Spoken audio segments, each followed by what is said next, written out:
बिस्मिल्लाहिर्रहमानिर्रहीम। अस्सलाम वालेकुम पाकिस्तान। नाजरीन, आप देख रहे हैं आवाज़ बहावलपुर न्यूज़ चैनल और मैं हूं आपका मेज़बान अहमद महमूद। नाजरीन, जैसा कि आप सब जानते हैं कि हम आप लोगों के लिए आज की शख्सियत प्रोग्राम लेकर आया करते हैं। आज मैं डिस्ट्रिक्ट बार एसोसिएशन रहीम यार खान में मौजूद हूँ। आज मैं आपको जिस शख्सियत का तारुफ़ करवाने जा रहा हूँ, आप किसी तारुफ़ के मोहताज नहीं हैं। सीनियर कानूनदान मेरे साथ मौजूद हैं। साबिक़ सदर Rahim Yar Khan district bar Chaudhry Muhammad Ashraf Mohandra sahab, advocate, Supreme Court of Pakistan 1997। आप साबिक़ सदर Noon League lawyer forum district Rahim Yar Khan रह चुके हैं। आप साबिक़ additional prosecutor general Punjab Lahore High Court Bahawalpur bench भी हैं। तो आज हम इनसे बात करेंगे कानून के हवाले से, तालीम के हवाले से, सियासत के हवाले से, बार एसोसिएशन में क्या मसाइल हैं। तो आइए सर से बात करते हैं। अस्सलाम वालेकुम सर। वालेकुम अस्सलाम। कैसे हैं आप? अल्हम्दुलिल्लाह, अल्लाह पाक का लाख लाख शुक्र है। सर, अगर हम तालीम के हवाले से बात करें तो दुनिया के अंदर जितने लोगों ने कामयाबी हासिल की है तालीम की वजह से की है, तो मैं ये जानना चाहूँगा कि आपने अपनी इब्तदाई तालीम कहाँ से हासिल की? आपका तालीमी सफ़र कैसा रहा? हाँ, मेरा तालीमी सफ़र बहुत अच्छा और शानदार रहा। मैंने अपनी इब्तदाई तालीम चक नंबर 88 भी, चूँकि हमारा देहात से तलक था, वो वहाँ उस वक्त मिडिल स्कूल था, वहाँ से स्टार्ट लिया था, मिडिल वहाँ से किया था। और मैट्रिक मैंने जो है ये कॉलोनी हाई स्कूल से किया था। उसके बाद जो थी मेरी अगली तालीम वो ख्वाजा फरीद कॉलेज से थी, और फिर लॉ का जो मैंने किया ग्रेजुएशन जो की वो मैंने इस्लामिया यूनिवर्सिटी बहावलपुर से की। ठीक सर। और इसके बाद जो मैंने लॉ किया है वो मैंने इस्लामिया लॉ कॉलेज कराची से किया। ठीक सर, ये वकील बनने का शौक़ कैसे पैदा हुआ? ये आपको शौक़ था या वालिद साहब ने कहा कि वकील बनना है? नहीं, ये वकील बनने का शौक़ मुझे खुद से ही पैदा हुआ। अच्छा। कि मैं असल में कुछ अर्सा पहले की बात है जी। बोले मेरे इब्तदाई दिनों में मेरे एक बहनोई होते थे मोहम्मद असगर साहब, वो किसी वकील के साथ मुंशी का काम करते थे कानपुर में। तो जब मैं उनको मिलने जाता था तो मैं कचहरी में जाता था तो मैं देखता था कि वो जी काम करते हैं और वो वकील कर रहे हैं, तो उससे मुझे इसका वकालत का शौक़ पैदा हुआ। तो मैं भी वकालत करना चाहता हूँ। तो फिर मैंने लॉ किया, लॉ में मैंने नुमाया पोजीशन हासिल की। उसके बाद मैंने अपना जो था इधर वकालत का सफ़र शुरू किया। तो मेरी जो थी इब्तदाई हमारे वो 6 महीने इंटर्नशिप उसको हम कहते हैं जी। वो मैंने शेख अब्दुल अजीज़ साहब हुआ करते थे हमारे बहुत सीनियर वकील, उनके साथ की। तो उसके बाद जब मेरा लाइसेंस आया, मेरा लाइसेंस आ गया था ये अगस्त 1982 में लोअर कोर्ट का। तो फिर उसके बाद मैंने जो था उसके पूरे 2 साल बाद मैंने 84 में अगस्त 84 में मेरा लाइसेंस आया हाई कोर्ट का। तो मैंने हाई कोर्ट में बहुत ज़्यादा काम किया। मेरे हज़ारों की तादाद में रिपोर्टेड केसेस हैं जो कि इन बुक्स में छपे हुए हैं। और दोस्त और मेरा उन केसेस में नाम पढ़ते हैं तो उनको कराची से, लाहौर से, तो उन्हें याद आता है कि चौधरी अशरफ मोहांदरा एडवोकेट रहीम यार खान पे हैं। तो मैंने 2000 में ऑनरेबल सुप्रीम कोर्ट का लाइसेंस हासिल किया। ठीक सर। और मुझे अच्छी तरह याद है कि मैंने जब ये सुप्रीम कोर्ट का लाइसेंस हासिल करने के लिए पहले हाई कोर्ट की डीबी इंटरव्यू करती है, फिर सुप्रीम कोर्ट का एक जज और उसके साथ 2 पाकिस्तान बार काउंसिल के मेंबरान इंटरव्यू करते हैं जी। तो अल्हम्दुलिल्लाह मैं उन इंटरव्यू में बड़े एहसन तरीके से कामयाब हुआ और उन्होंने मुझे बड़ा खुश आमदेद कहा, जज साहबान ने कि आपकी बड़ी तैयारी है। तो मैं ऑनरेबल हाई कोर्ट में भी बड़ी मेहनत करके पेश होता था और इसी तरह सुप्रीम कोर्ट में भी। बाकी मेरे मैं आपको साथ ही ये जवाब दे देता हूँ कि 1997 में जी मैं प्रेसिडेंट मुंतखब हुआ था डिस्ट्रिक्ट बार रहीम यार खान का। ठीक सर।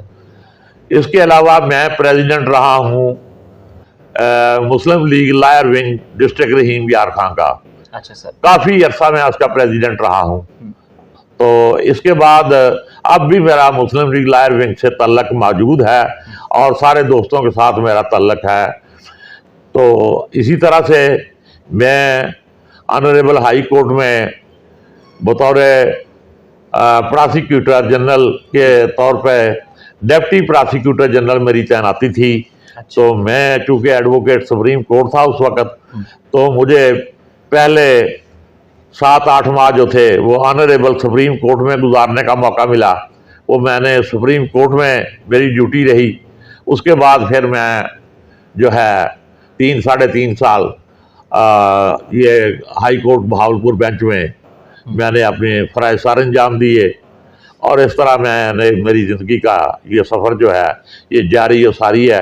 और मैं अब बतौर वकील अभी तक अल्लाह पाक के करम फजल से मैं अपना जो है फ़राइज़ सर अंजाम दे रहा हूँ। ठीक। सर, एज ए सीनियर कानूनदान advocate Supreme Court of Pakistan, एक अच्छे वकील में क्या खसूसियात होनी चाहिए, क्या देखते हैं आप?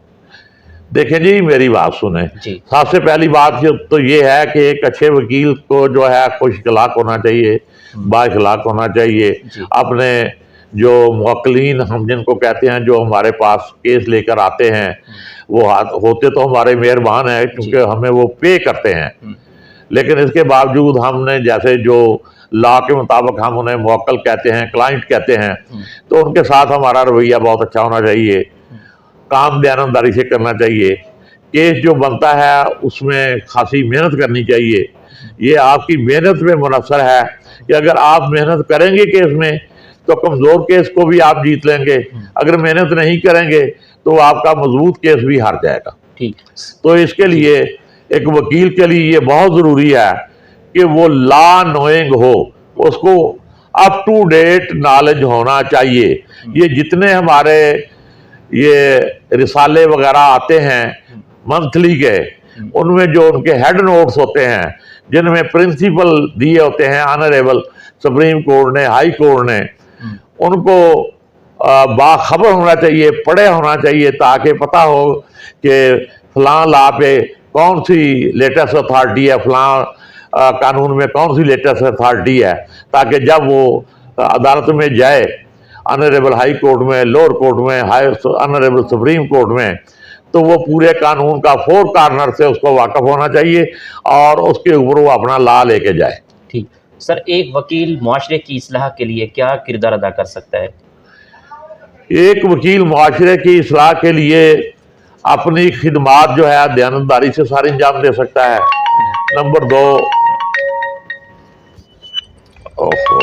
ये क्या बोल रहा था मैं? अच्छे वकील में क्या खसूसियात होनी चाहिए? हाँ, अच्छे वकील में ये खसूसियात होनी चाहिए कि वो अपने क्लाइंट्स वकला के साथ उसका रवैया बहुत अच्छा होना चाहिए।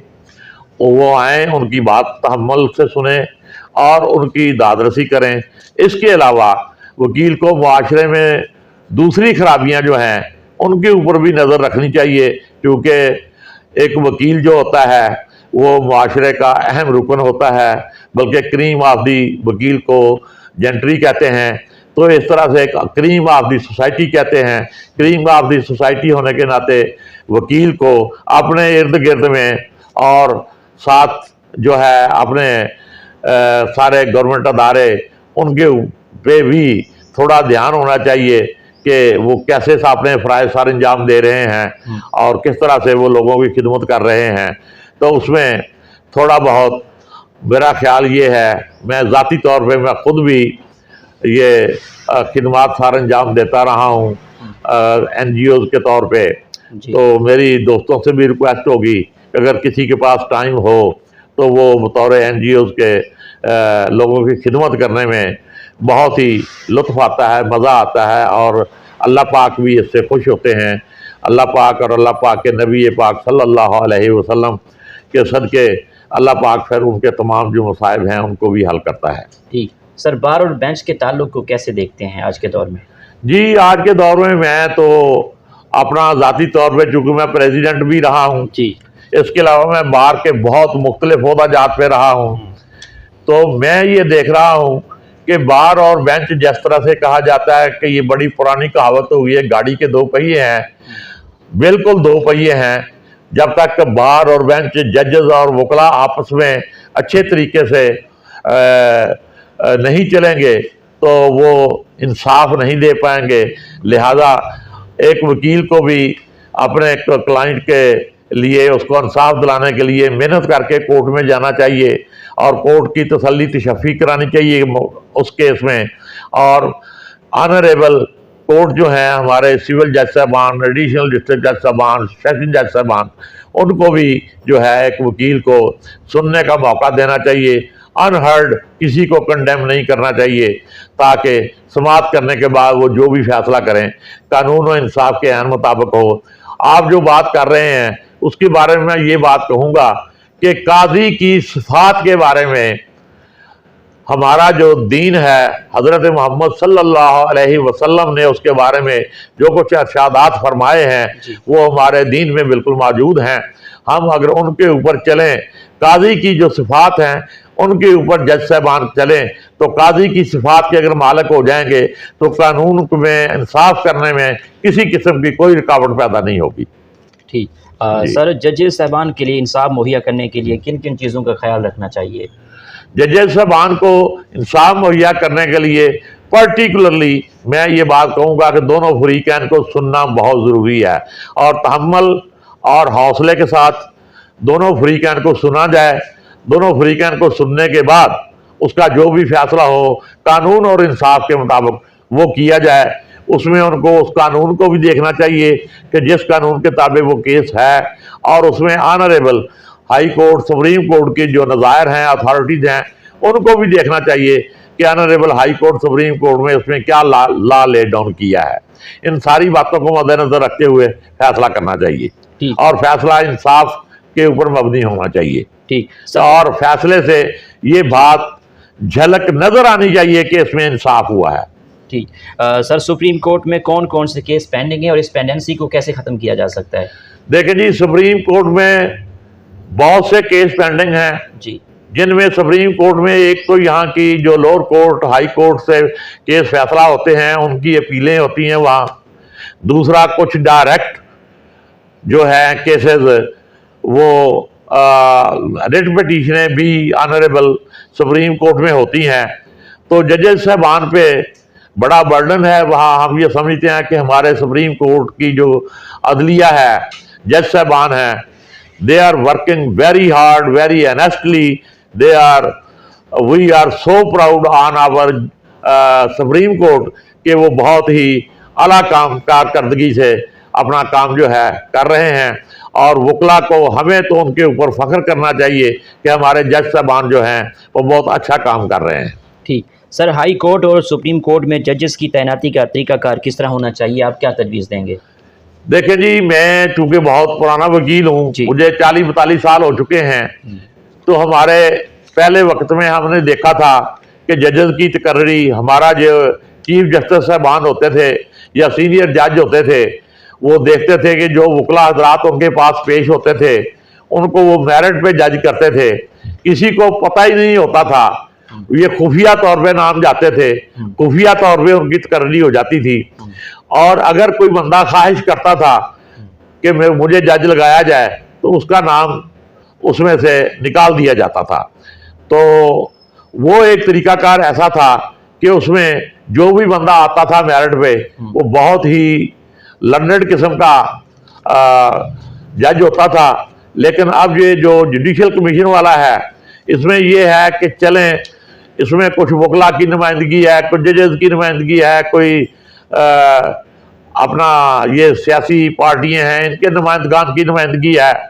तो इससे ये सारे लोग अब मुतमईन अगर नज़र आते हैं तो ठीक है, लेकिन वैसे अगर पहला तरीकाकार इख्तियार किया जाए कि वो हाई कोर्ट का जो सीनियर चीफ जस्टिस और सीनियर जज साहबान मेरिट के ऊपर जिस वकील को वो मुनासिब समझते हैं उसका नाम भिजवाएं तो मेरे ख्याल में वो ज़्यादा बेहतर होगा।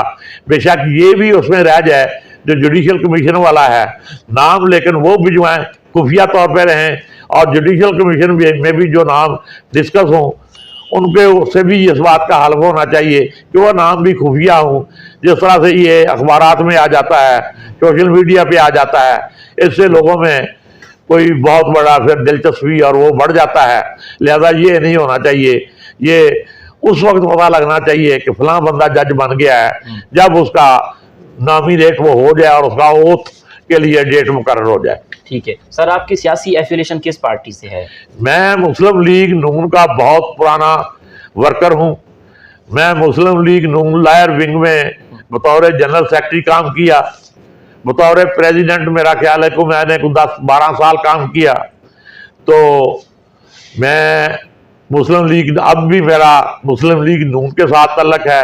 मैं समझता हूँ कि मुस्लिम लीग नून वो वाहिद जमात है जो हमारे मुल्क को इस वक्त इस भंवर से निकाल सकती है और हमारे लिए, कौम के लिए बहुत अच्छे अच्छे काम और अच्छे अच्छे उनके जो है तरीक़ाकार से इन मसाइल का हल कर सकती है। ठीक सर, मियाँ शहबाज शरीफ इस्लामी जमहूरिया पाकिस्तान वज़ीर आज़म, तो मियाँ शहबाज शरीफ लीडरशिप को, मुस्लिम लीग को आप फ्यूचर में किस तरह देखते हैं? क्या तज्ज़िया है आपका? मेरे ख्याल में मियाँ शहबाज शरीफ इज़ वर्किंग वेरी वेल। वो बहुत अच्छा है। मेरे ख्याल में ये है कि मियाँ शहबाज शरीफ और उसकी टीम जो भी है वो जिस तरह से चल रहे हैं, इंशाअल्लाह ताला पाकिस्तान को तमाम मुश्किलात से निकालेंगे और इसको पाकिस्तान को आगे लेके जाएंगे और पाकिस्तान हमारा दिन दुगनी रात चौगुनी तरक्की करेगा और इंशाअल्लाह ताला हमारे मुल्क के ऊपर जो कर्ज है उसको भी अल्लाह के फजल करम से उतारेंगे सब मिलके। ठीक है सर, हमजा शहबाज शरीफ वज़ीर आला पंजाब ने चोलिस्तान के लोगों के लिए पानी के हवाले से क्या इक़दाम किए?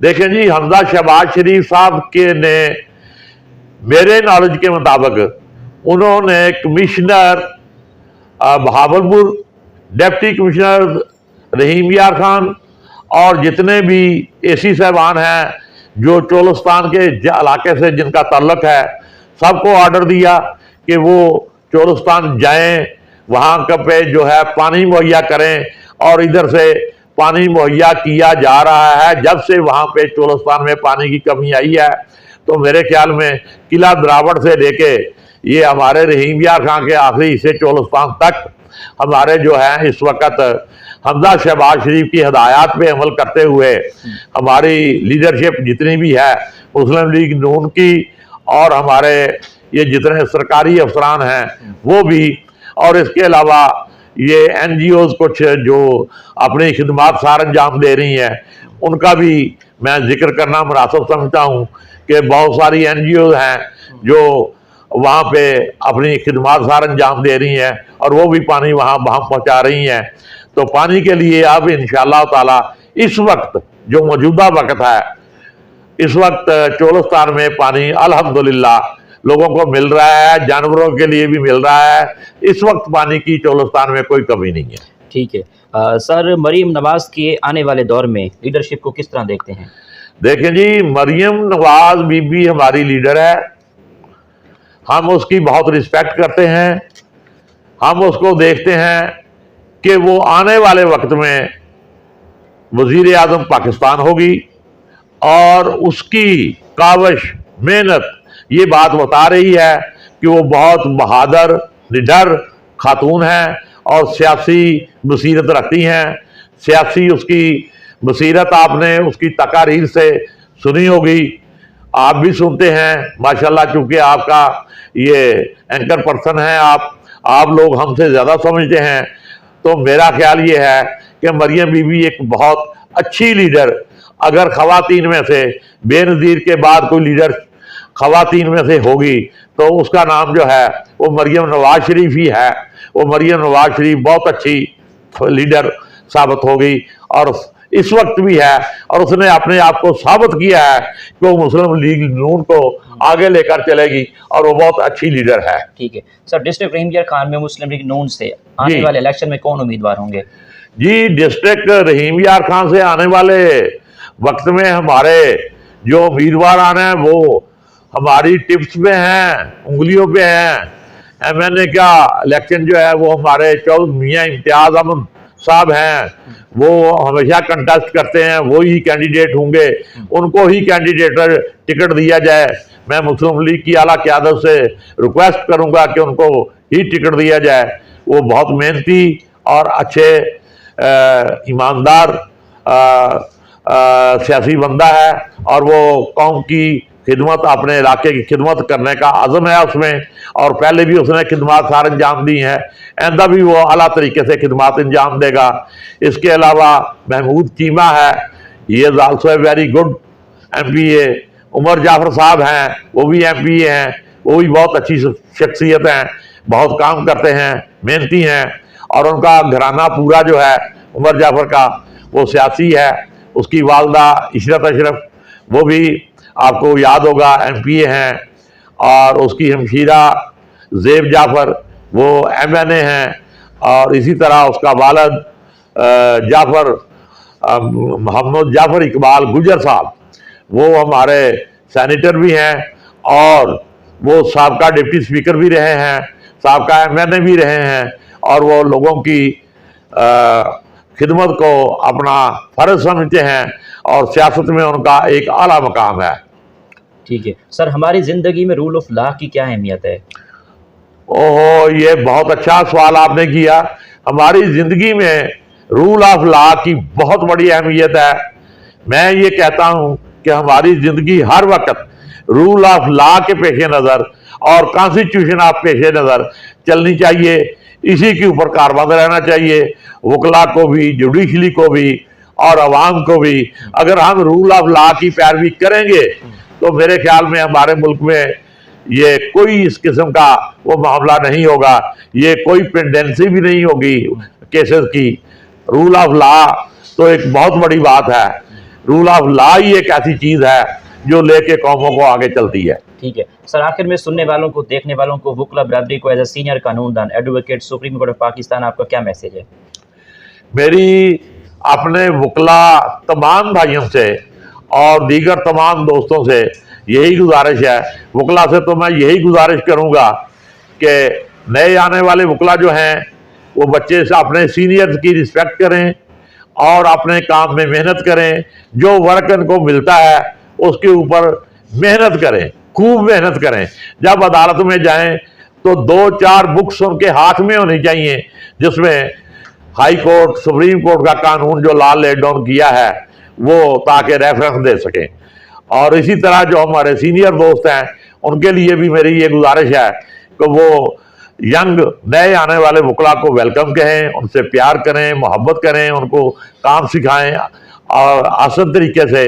और आपस में वकला भाइयों का जो है, हमें सियासी मामला से बालातर होकर वकला को आपस में, जिस तरह हमारे दौर में चला आ रहा था कि वकला की आपस में जो है भाईचारा, वो उसी तरह कायम रहना चाहिए।